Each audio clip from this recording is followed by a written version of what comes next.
Siguria është sfidë që duhet ta përballojmë së bashku. Kjo është deklarata e ministrit të punëve të brendshme Sajmir Tahiri bërë në konferencën rajonale për luftën kundër terrorizmit që zhvillohet në Budva të Malit të Zi. Në takimin 2 ditor marrin pjesë ministrat e brendshëm të drejtësisë nga i gjithë rajoni. Në fjalën e tij, ministri i punëve të brendshme Sajmir Tahiri tha se aktet terroriste janë një kërcënim dhe se duhet bashkëpunim midis vendeve të rajonit për të mbrojtur qytetarët. Bashkëpunimi mes nesh është kyç. Ne duhet të shkëmbejmë informacion dhe të bashkojmë forcat për të luftuar krimin e organizuar, për të jetuar pasuritë e pajustifikuara dhe më kryesorja për të luftuar ekstremizmin e dhunshëm. Kriminalët janë më të shpejtë se ne, bashkëpunojnë më shpejt se ne, nuk njohin kufi dhe as burokraci.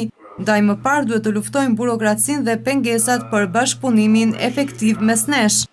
Tahiri sugjeroi që të bëhen takime periodike të ministrave të brendshëm dhe drejtësisë së Bashkimit Evropian që të arrijnë rezultate të qëndrueshme. Në këtë konferencë rajonale merr pjesë edhe ministri i drejtësisë Nasip Naço.